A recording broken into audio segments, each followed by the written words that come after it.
Hello, hello, my friends. AmyR here with Prairie Paper and Ink. Welcome back to my face and my card making space and a slightly quicker video. The video that I uploaded before this, sometimes I film my intros at different times. I'm just trying to remember. But yeah, the other one will go up before this video goes live, was quite long because I did that one in real time, which I don't do very often. This one, short and sweet, really easy and fun. We're going to make vellum flowers. And I'm using some of the new products from Simon Says Stamps Moments in Time release, which I will have linked down below. And this video, aka the blog post attached to it, also linked below, is part of a blog hop to share inspiration. Highly recommend checking out my blog post. Again, link below. The blog post will have all the info for this hop. There's like giveaways, and I'll have links to all the other makers today, and there's so much good inspiration. Definitely worth checking out. So check out the doobly-doo down below. And then, of course, I'll have everything I used for today's card listed and linked below as well. My links, my product links are affiliate links. That just means that if you click on one of my links and end up placing an order, I do get a little kickback from that at no extra cost to you. That is what helps pay the bills, keeps lights on, enables me to keep bringing out content. And that's it. Let's get into making the card. So I'm going to create my background first, and I have a piece of watercolor paper. And then I've got the Swiss Dots set. I'm going to use the background and the sentiments. And I'm using my anti-static powder tool on the watercolor paper first. That just helps the embossing powder from clinging to anything other than the stamped image. Kind of didn't need it this time because I'm not going to stamp this perfectly. Didn't want it to be perfect. So I inked up the stamp. I just have it face up. Inked it up with Simon's clear embossing ink, and then I roughly pressed the watercolor paper into the stamp. Did not try to make it, perfect even impression, because I didn't want that.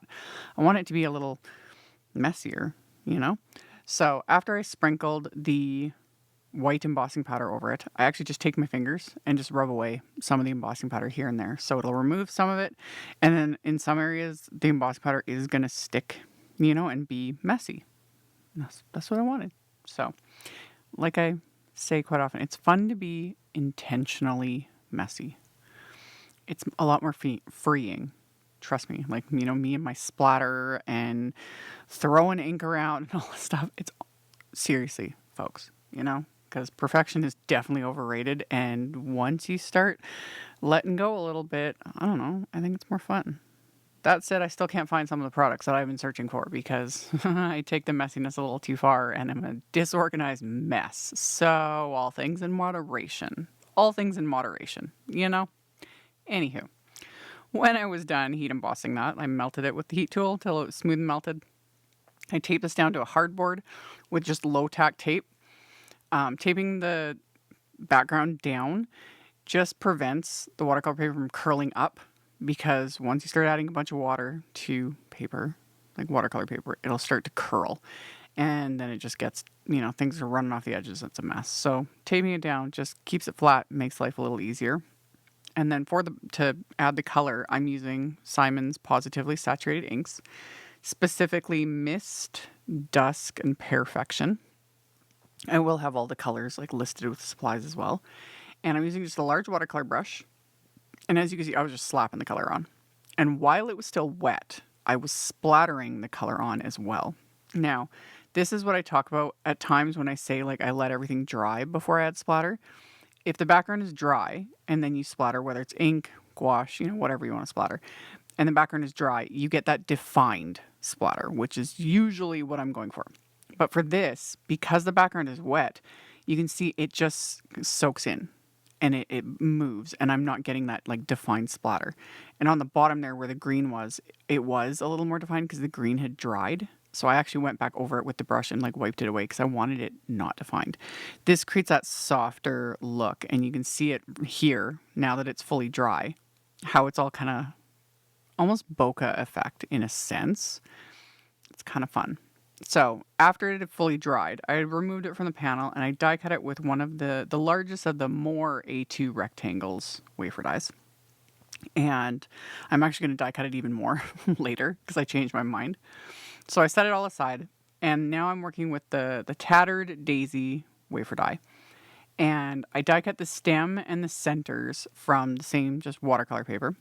And I stuck these to my stamp and stencil mat because this has that little bit of like low tack adhesive on it. And that holds my little die cuts in place so I can, again, just slap water and color onto them. And they're not going everywhere. And with the mat, as you can see, mine is well loved. It is super stained. I rinse it off in the sink. I don't use soap. I don't scrub it because I don't want to remove that adhesive. I just rinse it off with water when I'm done my projects, let it air dry, and then we're good to go. So with the die cuts, I am using PEARFECTION, the same green, Artichoke, and just a little bit of mist ink. And with these, I wet the die cuts with just water first. That just helps. I could have done the same thing on the background too. I could have wet everything down with water first, but sometimes it's just do whatever works for you. You know, it's honestly, sometimes I just, depends on my mood. And other times I'm just, brain has shut off fully. So sometimes trying to explain to everyone what my thought process was when I'm doing these voiceovers, and I'm just like, honest, I don't even know what I was thinking. I don't know where my brain was. It was gone. It was gone, you know? Anyway, I mixed those three colors together for the stems, and then for the little flower centers, I used honey and mocha inks and just added the color. And then after I did the centers, I went back and added more of the same inks, the PEARFECTION, the Artichoke, and the Mist to the stems. That just layered it up a little bit more. Just, you know, intensifies the color a bit more, creates a little bit more texture. And then that was it. I let those dry. I removed them from the stamp and stencil mat and like I'm going to rinse my mat off in the sink. I set it aside and didn't actually rinse it off yet. It's in the pile of things that need to be dealt with. Anyway, the petals, or like the actual flower part of these flowers, I die cut from Vellum. Just regular Simon's, like regular Vellum. I could use like the specialty Vellums. You know, we've got the ice Vellum and I have shimmery Vellums, all those things. Those look pretty too. But I just wanted just regular Vellum. And the thing to remember with Vellum is it can be a little finicky, you know.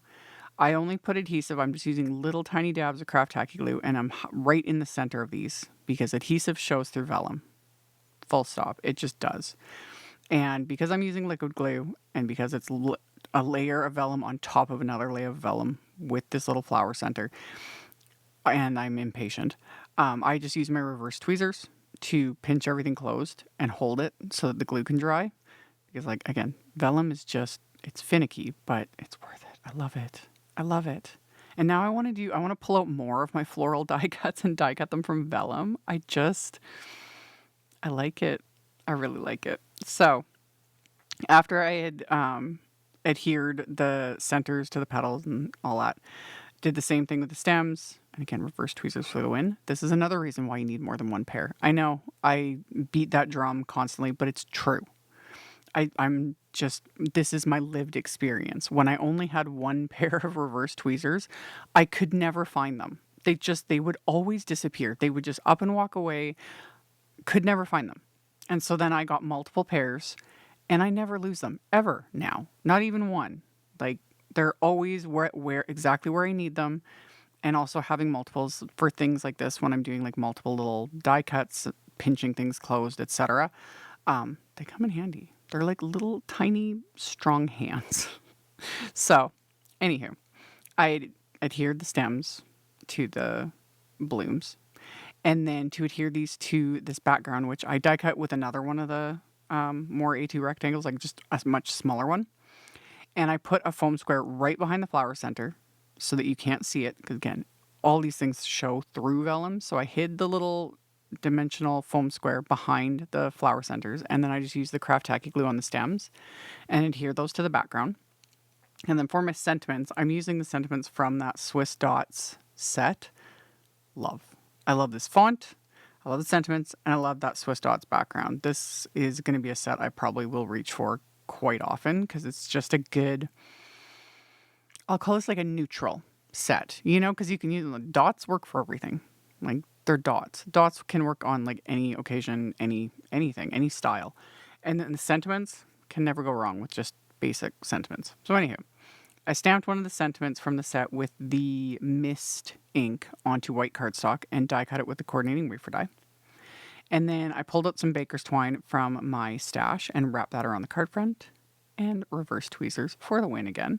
Because I start the knot, I use the reverse tweezers to hold it closed while I sit and fiddle with making my bow. And then once I'm happy with the bow, pull it tight, remove the tweezers, pull it tight again, and then zhuzh it up a little bit till I get it the way I want it.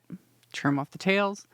And then for my little sentiment, I'm going to pop that into place with foam squares as well. I'm just going to trim down some foam squares to put them along just the top and bottom of the sentiment so that the baker's twine can run right in between there.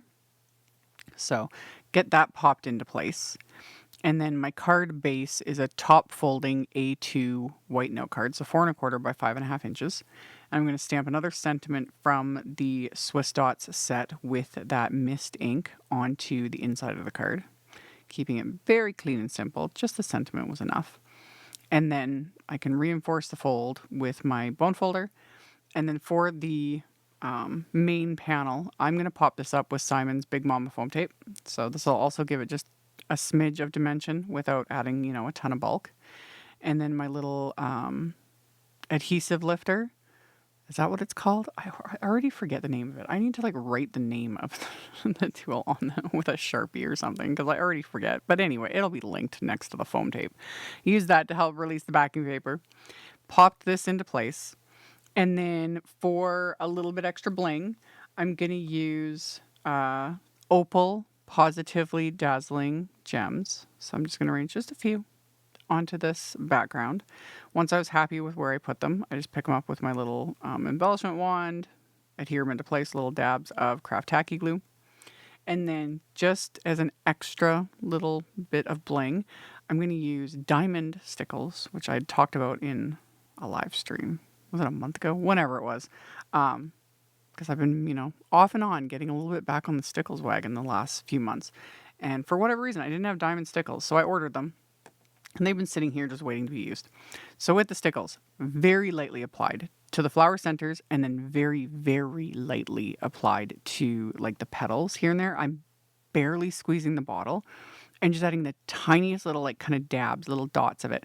Because if you load up, if you want to, you can. But if you load up vellum with something like stickles, because stickles has so much moisture in it, the vellum will curl.